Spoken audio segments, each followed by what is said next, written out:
So I think we can start today. Welcome to Cybersec Pulse webinar brought to you by Hermitage Solutions.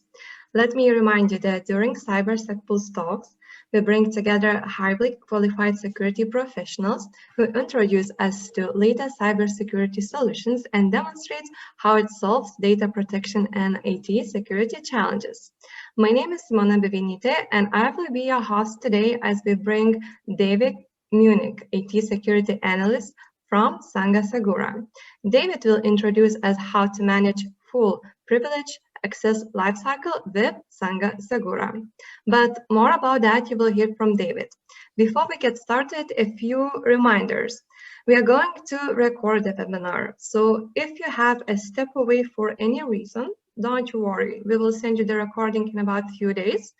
And your microphones are muted, but if you have any questions, just feel free anytime, write them in the chat, and we will get to those in the end in the verbal Q&A. So my mission here is done. David, whenever you're ready, please take it away. Thank you, Simona, and hello, everybody. First of all, thank you for the opportunity to bring knowledge about privileged access management. So let's get started. So first of all, who we are. I worked for senhasegura for 4 years, and I've started in the knowledge management team, and then I moved to the marketing team, and pretty much I deal with consulting firms such as Gartner, Forrester, IDG, and Kuppinger Co. for the product assessment and evaluation processes. Okay. So here is the agenda for today. We will go through the current cyber threat landscape to see what's going on right now, why privileged credentials are so important. Then we will move out to the privileged access management field to see what it solves, the problems that it solves. Then we are going to introduce our approach for PAM. And then we're going to do a short demonstration. Sorry. So first of all, we have digital transformation. We probably have heard a lot about this process. The digital transformation process, which has been accelerated by the COVID-19 pandemic, it has become more than a trend. It's become a business imperative for companies to remain competitive and also to be able to deliver value to their customers. And in order to obtain all of the advantage of not only cloud, but also IoT and development, the organizations, they must execute their investments in cybersecurity, compliance, and also in identity, pretty much to mitigate all the business risks associated with the process, with this digital transformation process. And here comes the question, how to conciliate security and innovation. So according to Gartner, those are the businesses that will grow the most during the COVID-19 pandemic. And among those, we can see, of course, security and cloud services as well, and development as well. And here is a problem that we have. Today, we have more than 300 billion passwords to protect in a series of environments. And in these environments, the cyber threats are getting higher every day. 37% of all the cyber attacks researched involved stolen privileged credentials. So pretty much more than a third of all cyber attacks involved stolen privileged credential. According to the cost of data breach investigation report, the average cost of a cyber attack that involved privileged credential is $4.7 million, which is pretty much above the average overall cost, which was 3.86 million. So we can see that an attack that involved the privileged credential costs more than an average data breach. And in times of COVID-19, we have the healthcare industry suffering data breaches, and it's not impressive that it is pretty almost twice as much, more than twice as much as the average overall cost. So the data breach cost from the healthcare industry can be up to $8.6 million, which reinforces the need not only to protect the privileged credentials in the healthcare industry, but also in the others. We have legislation that protects the data free in companies, and we've seen a 66% increase in GDPR data breach notification. And according to these analysis and from this article, there's been a major increase of data breaches notification to data protection authorities, which was a rise of 66% in the first year compared to the first year of GDPR. And here we have some of those cases. Tesco Bank, I think probably you've heard about this data breach, has agreed to pay 16 million pounds in sanctions of part of a settlement in the UK. And according to Tesco, even though the attack did not involve the threat of loss of data, it led to 34 transactions which funds were debited from other accounts. So can you imagine the risk of having funds coming unauthorized from your company? This is also one of the highest sanction from a data breach. British Airways has fined for over 20 million pounds now into 2020. But it is important to remind that this data breach was a lot higher.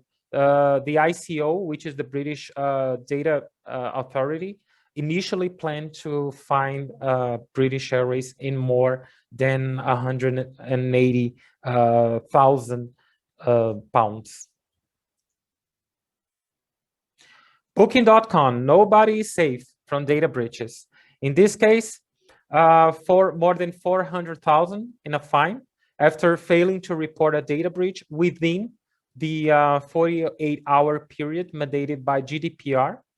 The data breach occurred in 2018 when telephone scammers targeted 40 employees at various hotels in the United Arab Emirates. And they were able to access personal details from over 4,000 customers who had booked hotel in the United Arab Emirates. And we have the case of insider threats. Nowadays, we had the idea of the security perimeter. So we had firewalls and we have antivirus, but now those bad intention actors can be inside the organization. So it's very important to protect. Well, we have zero trust frameworks, which states that there's no security perimeter. So everything must be checked. Everything must be controlled. So this is exactly to avoid insider threats as well, because those malicious actors can be not only outside, but inside the organization. And the biggest example of all, I think, is Edward Snowden. Well, he was a contractor who was legally, and he was legitimate. He had legitimate access in the environment. So even though he had all the access, the legal access, he performed illegitimate actions.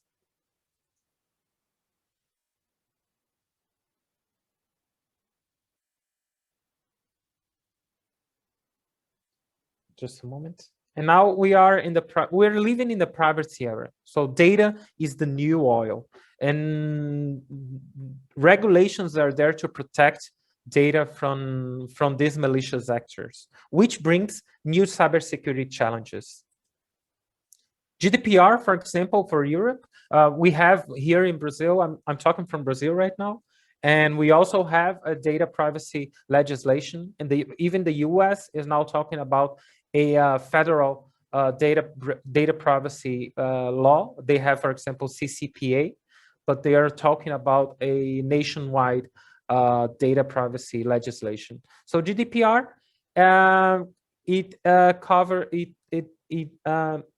the company who is not in compliance with GDPR can suffer sanctions of up to 2% of the total revenue, or 10 million euros, whichever is the greatest.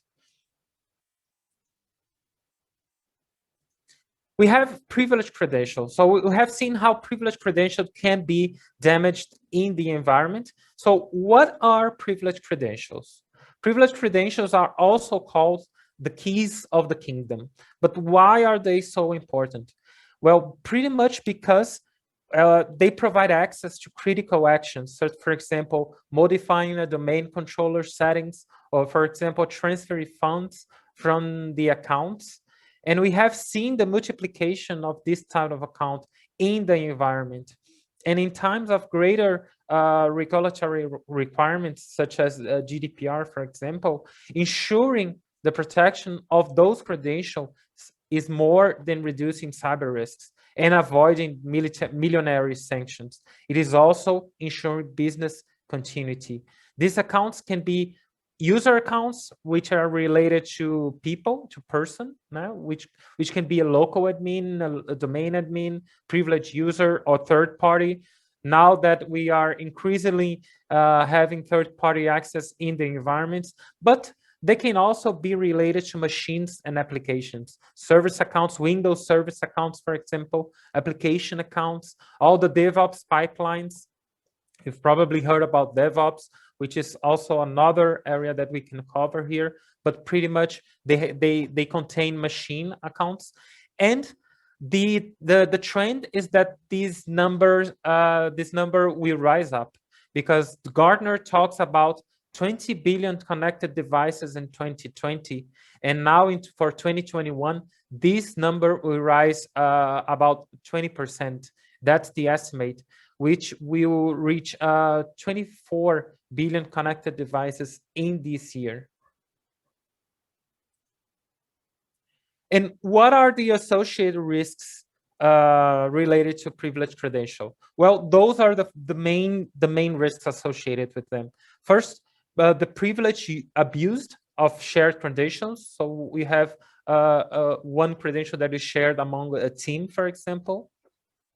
A privilege abused by unauthorized user or third parties. The theft of credential by malicious agents, for example, or even if the access is legitimate, we can have the accidental use of privileges by the users. Okay, now we've seen what privileged credentials are, but what is PAM?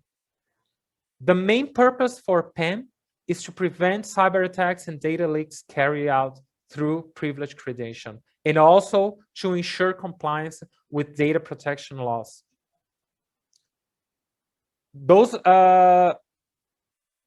regulatory requirements, such as, for example, PCI, ISO, SOX, and NIST, and also data privacy legislations like GDPR, for example, they require the administrators to review credential privileges and also to implement the principle of least privilege, and implemented the appropriate privilege access management, or PAM, as we call it, is about protecting the keys of the kingdom, as we've seen the privileged credentials are.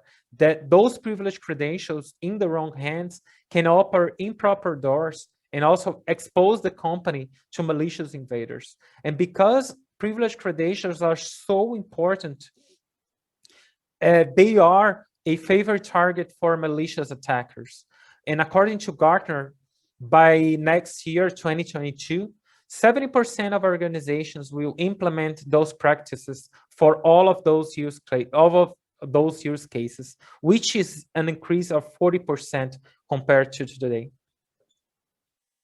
And among those regulations that the companies need to comply, we've talked about the healthcare industry, and you have HIPAA, for example, which is a data privacy framework, not framework, but legislation that it is specifically for the healthcare industry.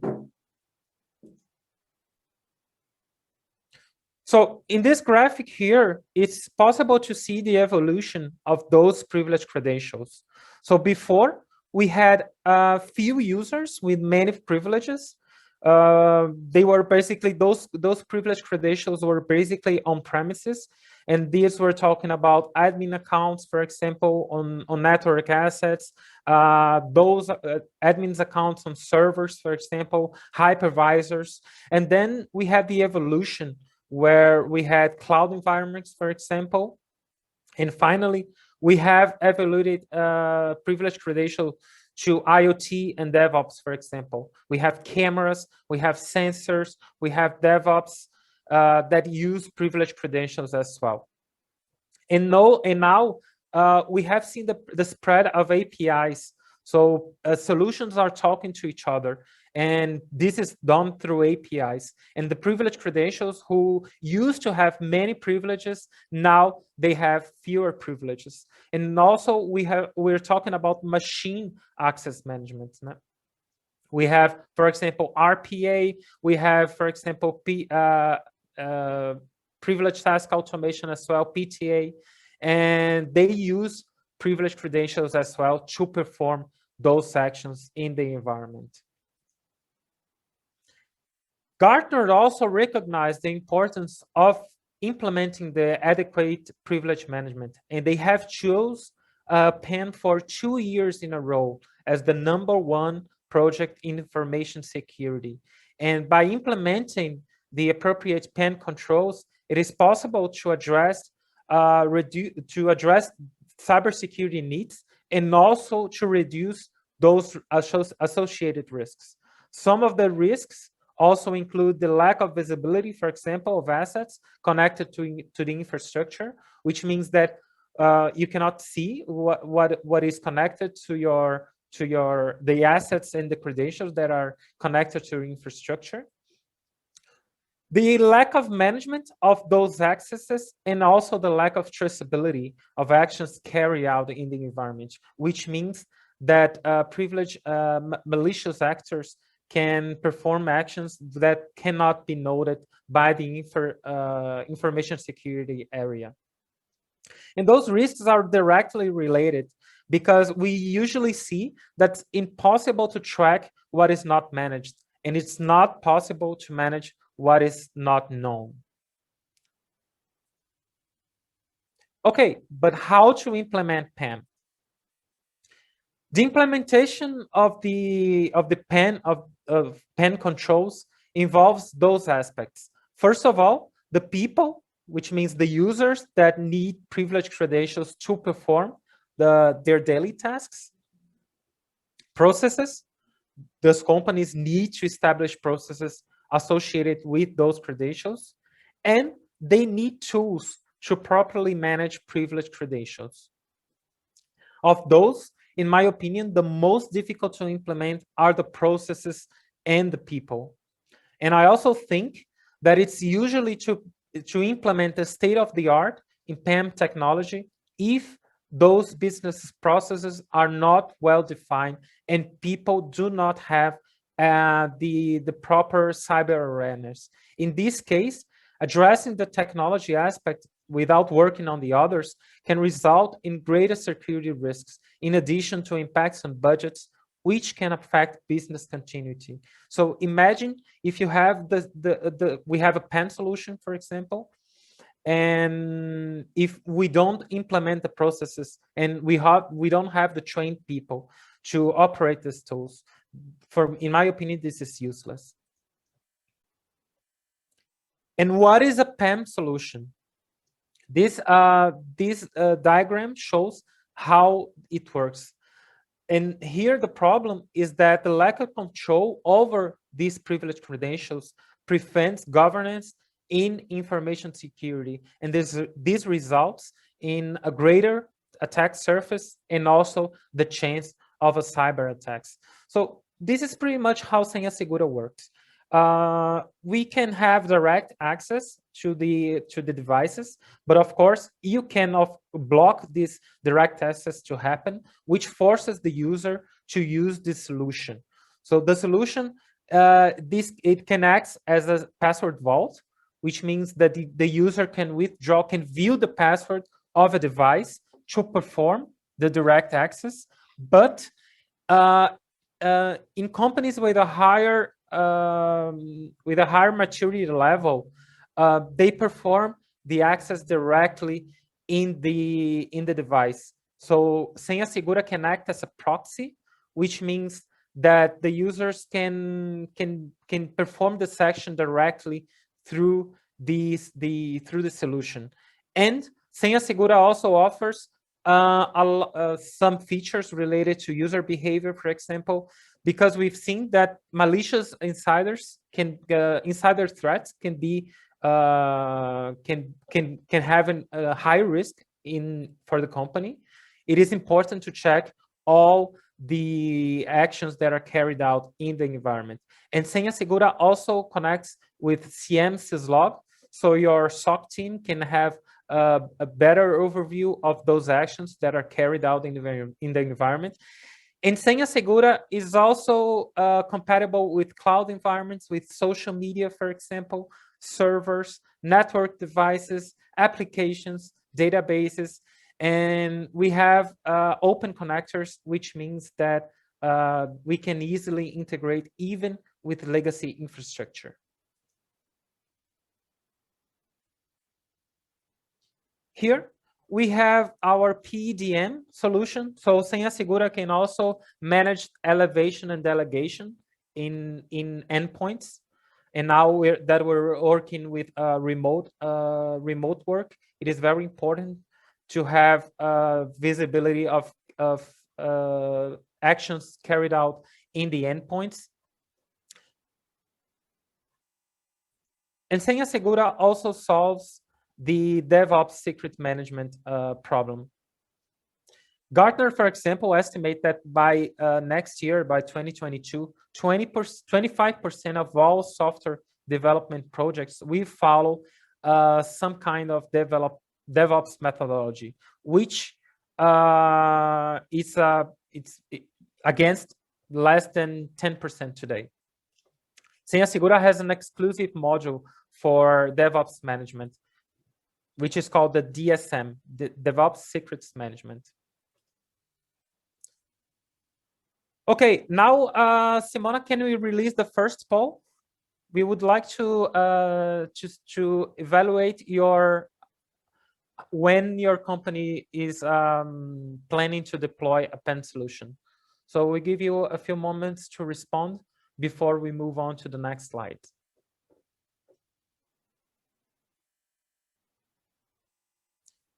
As you reply to the poll, so we developed here at Senha Segura a maturity level evaluation process, which means that whenever you have generic users in the control level number 0, for example, you have maximum risks because you have generic users and you have no traceability over privileged actions. And then you move up to the maximum level, which is for companies who use privileged access management solution and have adopted also the best practices in terms of privileged access management, which means that you block the devices, for example, for remote sessions outside of the pen solution. You have continuous discovery on and onboard of devices, which means that the devices are onboarded as they are connected to your infrastructure automatically. We have the adoption of controls such as MFA, for example, behavior analysis, black, white, gray lists, and also approval workflows. Our approval workflows are one of the most granular in the market. And then you have also segregation of user and administration accounts with control of privileges. So this is our approach to the privileged access management lifecycle. And we believe that by implementing the appropriate privileged access management controls, it's possible to address those cybersecurity needs and also to reduce associated risks.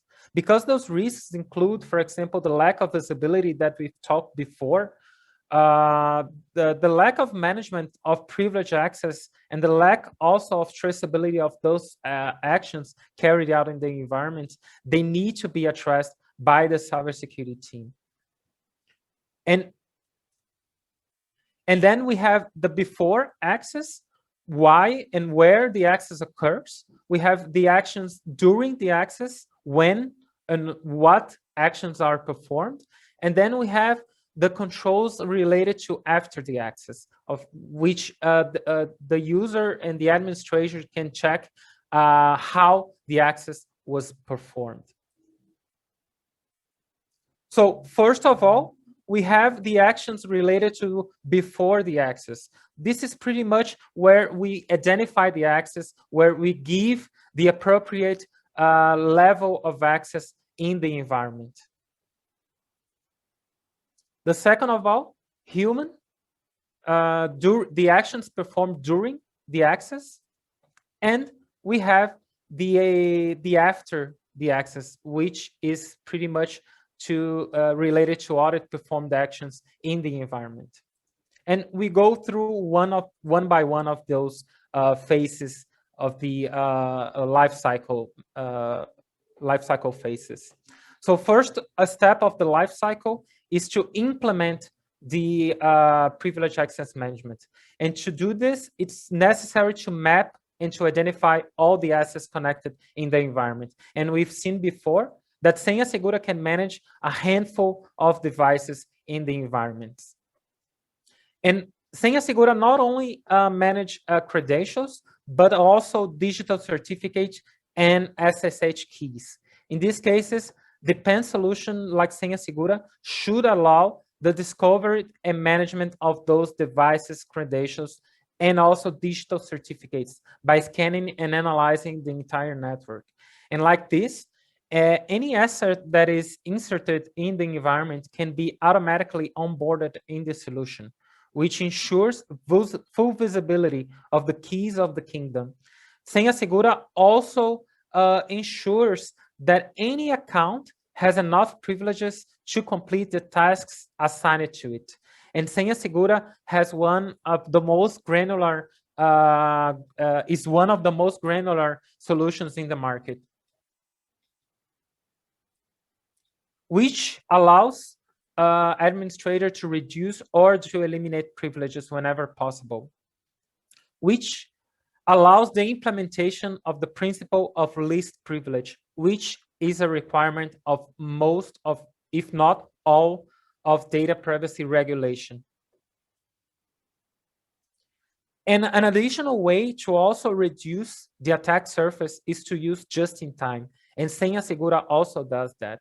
According to Gartner, for example, by next year, more than half of the companies using PAN tools will focus on just-in-time access, compared to less than 25% in 2018. And it's also worth remembering that aspects such as zero trust must be addressed in the policies of identities, services, application data, and systems. For example, in this case, using zero trust, we have, for example, we can offer, for example, always check and always monitor policies for third party.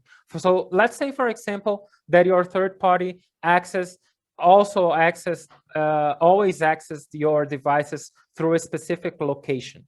So this time they are accessing for a different location. Well, let's say, for example, that your user, your employee, they access for in an unknown origin or unknown duration, for example, or unknown time.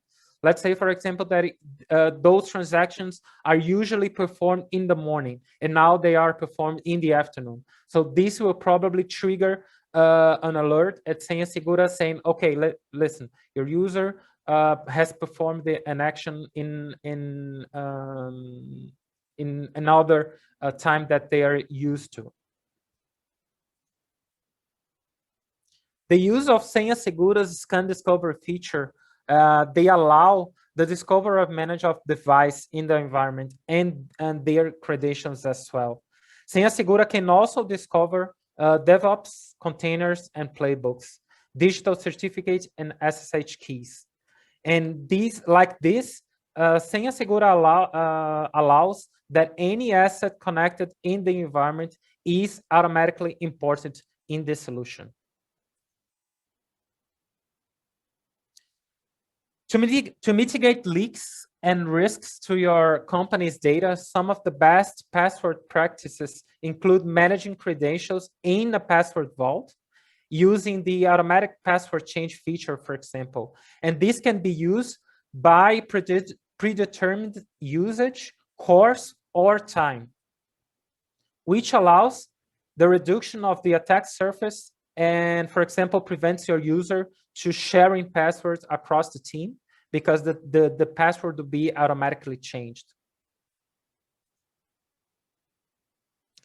This case, senhasegura can also address your information security policy, for example, requirements. So let's say, for example, that your devices, they require a specific password strength. So senhasegura also allows your policy to be implemented as well. The next phase of the life cycle is the during, which means that all the actions performed during the access will be monitored. This step talks about the actions taken during the access. Senhasegura, in this case, allows defining the administrator user who will be allowed to access the password of a credential, and also to perform, for example, a remote session, and also the group of users who can use the remote access offered by the solution. This is done in a just-in-time manner. So senhasegura offers session recording and video storage as well, automatic control for elevation of privilege. They can see the password of a credential in a just-in-time manner, and also password reset.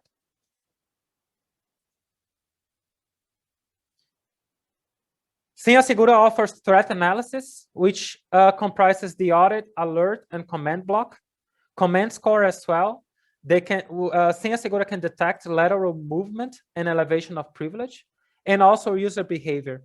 As we've seen before, senhasegura can identify suspicious accesses through some criteria, such as the number of access, unusual time, for example, a known origin, and a typical duration. And the last phase of the last step of the privileged access is to check everything that was performed on the assets managed by senhasegura. Senhasegura is able to identify and to allow solution administrators to audit possible privilege violation or abuses during the access performed in the previous steps. And like this, it is possible to assure the traceability of all the actions carried out in the environment, which facilitates, for example, the audit process of all the configurations managed. This allows the organizations to manage the use of a privileged credential after completing the access and quickly respond to incident and reduce operational costs. For example, GDPR, it requires a privileged data breach to be informed within 48 hours. And without a PAN solution, it is very difficult to investigate, to properly investigate and to report those data breaches. And which are our differentials. First of all, we are a turnkey. We are a turnkey solution, which means that we have just one virtual machines, and your company does not have to worry about costs related to operational costs, for example, to database, because this is all embedded in the solution. Senhasegura offers fast deployment. So because we offer a turnkey virtual machine, which can be also deployed in a hardware solution, which is offered by us, it requires less than 1 day to install and to deploy. Senhasegura is also known as having easy adoption. If you take a look at our evaluations at Gartner peer insights, our users, they complement how Senhasegura has an excellent user experience, which means less training course and smaller learning curve. Senhasegura is an all-in-one PAN solution, which means that all the next modules that will be launched by our team will be can be easily deployed in the solution. So Senhasegura offers an all-in-one solution for complete privileged access management, involving not only PAM, but endpoint protection, DevOps, and secret management, and also certificate management. The results, we can have a balance between privileges and accesses, implementing the principle of least privilege, which results in a balance of security and productivity. We usually say that if you increase the security level, you probably reduce the productivity of your team. For example, you need more controls, you need more security controls to be addressed. But if you do the opposite, for example, if you decrease the level of security, you probably increase the level of productivity of your team. So it's really a balance here. The challenge is really to give the best level of those two. Then we have compliance with security policies and regulations, such as GDPR, for example, SIS controls, for example. NIST is another framework that companies implement, and Senhasegura allows the implementation of the principle of least privilege, which also decreases cybersecurity risks and ensures business continuity in the environment. To summarize, well, PAM is crucial to implement privileged access management in your environment. And a solution like Senhasegura, which is simple, complete, and simple to deploy, is essential to address these features needs without user friction. And those are the words of Gartner. Manage privileged access risks is virtually impossible with PAM solutions.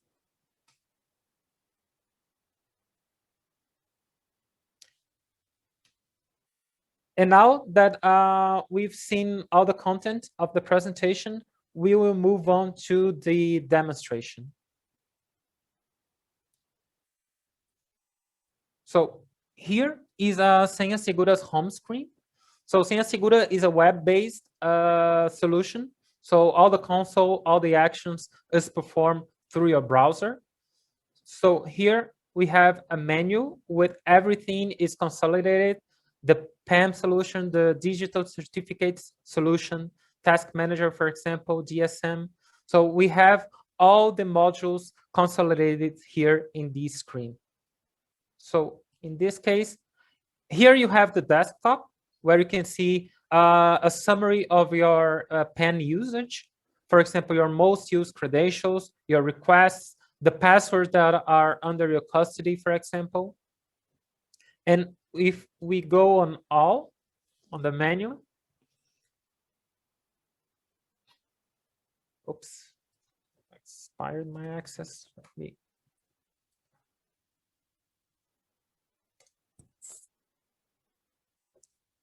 Been logged out. So just log in again. After a certain time of inactivity, the solution logs out automatically to prevent someone else to access. So those are pretty much all the credentials that are managed by the solution.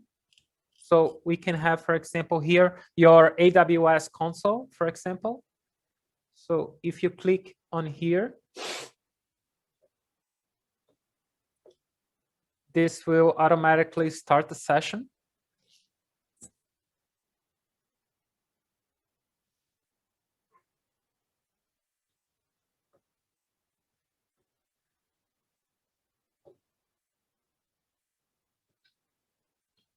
And the session is recorded, so you can review later every action that has been performed in the environment.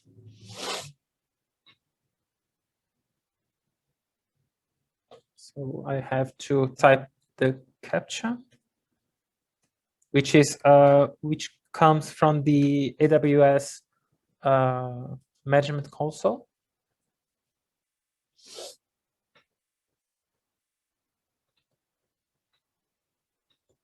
So now senhasegura delivers the AWS management console, and everything that is performed here is being recorded.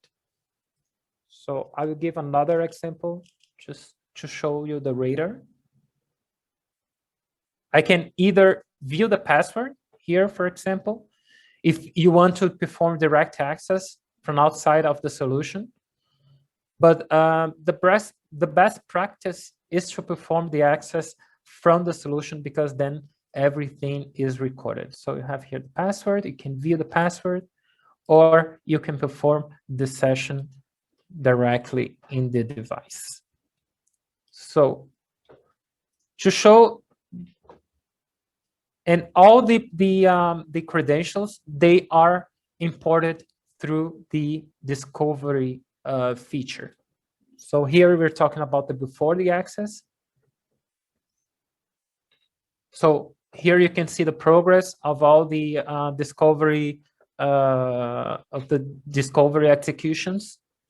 You can review the devices and the credentials that have been discovered, and then you can choose whatever you want to import. This is the before access. And now this is the during the access. So now we are performing the actual access in the device. And here we have the dashboards, which shows you a centralized view of everything that is happening in the environment. You can see the number of credentials that are managed, the number of devices. You have the pen view. So those dashboards are separated by the modules. senhasegura offers an exclusive threat radar, for example, and it shows graphic representation of all the sessions that are being carried out in the environment. So whenever I click here, it shows, for example, what the user, the device that I'm accessing right now, the duration, and me as an auditor, for example, I can see more information about this access. So here's shows the protocol, the latest detected commands, for example, for SSH commands. And I can even drop the session as well. So I come here. And me as an auditor, for example, I can request the session to be dropped. So, and then I am disconnected and I cannot perform any further action in the environment. I still have the other session, the Windows session as well. So if I close here, I'm just quickly showing you. You can, of course, request a demo, and then we'll be happy to perform a proof of concept in your organization as well. And now here I have all the reports, all the pen reports that senhasegura can, for example, we have PCI specific reports. So if I go here on remote sessions, I can see the sessions that have been performed in the environment as well. So senhasegura has lots of reports for you to configure as well. So I think this is pretty much what I had to show on the presentation. I'll get back to you, Simona. Yeah, David, thank you very much for the presentation. Now we will move to questions and answers. And at the moment we have 2 questions, but we still have some time, so hopefully we'll get more. So shall we start? Yeah, bring them on. Okay, so the first question is about discovery feature. Can you tell me how does it work? Yeah, excellent question. senhasegura, as I've said before, we offer open connectors, which means that we can discover pretty much any device and credential in the environment. And those open connectors, they can be configured by the client, by the company. So, and also we have lots of those connectors offered in our knowledge base, and our partners and our clients also contribute to this knowledge base with also other connectors as well. So we can pretty much integrate even with legacy infrastructure. Okay, thank you, David. And next question is, how many servers are needed for the proof of concept? We only require 1 server. Since senhasegura is offered as a virtual machine, it can be deployed on 1 single server, so does not require system operational systems or databases as well. So you pretty need 1 server. The configuration of the server is done in less than 1 day. Okay, thank you. And since you started talking about deployment, 1 more question is, what are the deployment options for senhasegura? Well, as I've said, senhasegura can be deployed on premises. It can be deployed on your server if you already have. If you can offer a server for the virtual machine to be deployed, but we also offer our own hardware solution for deployment, so you don't have to worry about the hardware to be deployed. senhasegura can also be offered as a service, and in the cloud, for example, in a private or in a public cloud as well. So, and also as a service. Okay, so yeah, this is it. Unless we soon will have 1 more question, but seems that no one is right.